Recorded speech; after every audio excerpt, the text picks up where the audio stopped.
17 октябр президенти ҷумҳурии Тоҷикистон пешвои миллат муҳтарам Эмомалӣ Раҳмон ва раиси Маҷлиси Миллии Маҷлиси Олии Ҷумҳурии Тоҷикистон, раиси шаҳри Душанбе муҳтарам Рустами Эмомалӣ дар назди литсеи интернати шаҳри Турсунзода як қатор иншоот аз ҷумла бинои иловагии таълимии хобгоҳ, китобхона, майдончаи варзишӣ, меҳмонхона, маҷлисгоҳ, ошхона ва бунгоҳи тиббиро ифтитоҳ намуданд.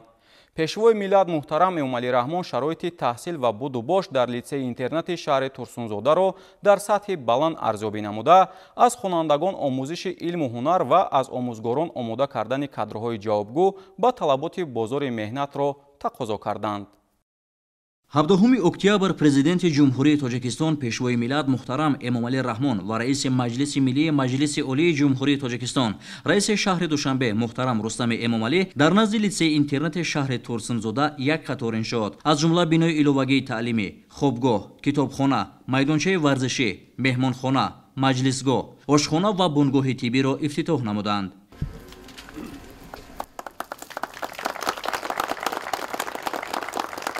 иншооти мазкур дар заминаи таваҷҷӯҳи доимии роҳбари давлат барои дар шароити мусоид ба таҳсил фаро гирифтани хонандагон сохта шуданд. имрӯз бо қадоми файзбори асосгузори сулҳу ваҳдати миллӣ, пешвои миллат, президенти ҷумҳурии Тоҷикистон муҳтарам Эмомалӣ Раҳмон бинои наву замонавии муассисаи давлатии таълимии литсеи интернат мавриди баҳрабардорӣ қарор гирифт, ки боиси хушҳолии мо гардид. мо аҳли соҳаи маорифи шаҳри Турсунзода бо дарки масъулияти баланд вобаста ба беҳтар намудану сифати раванди таълиму тарбия дар муассисаҳои таълимӣ аз тамоми имконоти мавҷуда бо самар истифода менамоем. ваъда медиҳем ки оянда мутахассисони соҳибкасро дар роҳи рушду пешрафти кишвари азиз тарбия менамоем. бинои иловагии таълимӣ тарҳи замонавӣ дорад ва дар 8 синфхонаи муҷаҳҳаз бо айёниятҳои хониш барои 240 хонанда имкони омӯзиши илмҳои муосир фароҳам оварда шудааст.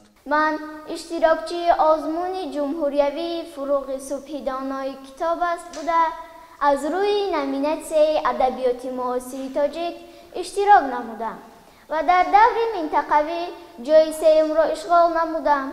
این حال برای از دور جمهوریوی گذشتن بسیار کوشش و تلاش زیاد کرده ایستاده‌ام. فروغ صبح دانایی این بهار معنوی ما و شماست. از این رو من با شما وعده می‌دهم بابا جان عزیزم، در آینده هر یک ما نامبردار و پرچمبرداری وطن خود گردیده فرزندی ارزنده خلق و دیاری خود می‌شویم. раванди таҳсил дар кабинетҳои фанӣ бо истифода аз 40 компютери пайваст бо шабакаи байналмилалии интернет ба омӯзиши бештари илмҳои дақиқ мусоидат менамояд. бинои хобгоҳ бо риояи меъёрҳои сохтмонӣ бунёд шуда дорои 48 ҳуҷраи барҳаво бо 400 рахти хоб мебошад. хобгоҳ бо шароити мусоид барои бо ҷои хоб таъмин намудани хонандагони дурдаст аз ҷумла шаҳри ҳисор ва ноҳияи шаҳри нав пешбинӣ шудааст. маҷлисгоҳи литсеи интернати шаҳри Турсунзода бо 140 ҷойи нишаст ва ошхона бо 200 ҷойи нишаст сохта шудааст. раванди таҳсил аз ҷониби 50 нафар омӯзгори соҳибтахассус ба зиёда аз 1000 хонанда бо забонҳои тоҷикӣ ва русӣ ба роҳ монда шудааст. ба ин ҳама ғамхориҳо ваъда медиҳем ки хонандагонро дар рӯҳияи ватандӯстӣ, хештаншиносӣ тарбия намуда саҳми арзандаи худро барои сулҳу ободии ватани азизамон гузошта бошем. китобхонаи электронии пайваст бо шабакаи байналмилалии интернет метавонад барои дастрасии таълим гирандагон ба маълумоти зарурӣ мусоидат намояд. иловатан хоҳишмандон имкони истифода аз 1600 номгӯи адабиётро доранд. агар ба таъриху тамаддуни халқи тоҷик бо дидаи таҳқиқ назар афканем, мебинем ки аз азал ба китобу китобдорӣ таваҷҷӯҳи хосае бахшиданд. дар воқеъ китоб дар радифи зан-модар бузургтарин муқаддасот ба шумор меравад. ман фахр аз он мекунам ки зодаи Тоҷикистон ҳастам. манам тоҷик, ғурурам тоҷикона, зи сосониву сомонам нишона. аз он фахрам ки бозубанди Рустам буд дар бозуи ман ҷовидона. вақтҳои холигии хонандагон бо машғулиятҳои варзишӣ дар шароити сатҳи баланд сурат мегирад. муборак шавад майдони варзишӣ. сифот чанд ҳастиш? футбола нағз мебинед?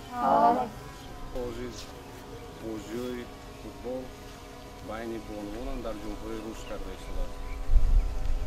اینجا مشق کردم، اشتراک کردم.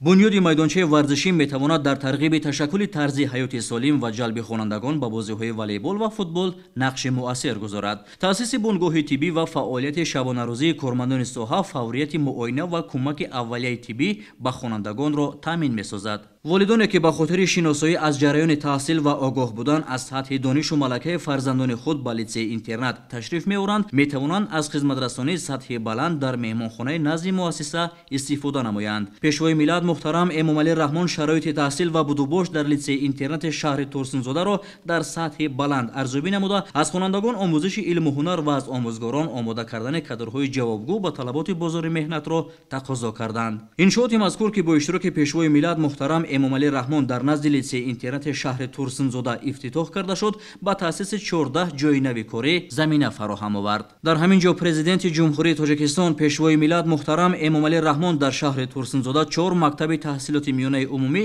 ва 2 муассисаи томактаби хусусиро ба таври маҷозӣ мавриди баҳрабардорӣ қарор доданд. танҳо ҳамин рӯз дар шаҳри Турсунзода дар 5 муассисаи таҳсилоти миёнаи умумӣ барои 3500 хонанда дар 2 баст ва дар 3 муассисаи нави томактабӣ барои 650 кӯдак шароити муосири таълиму тарбия ба истифода дода шуд.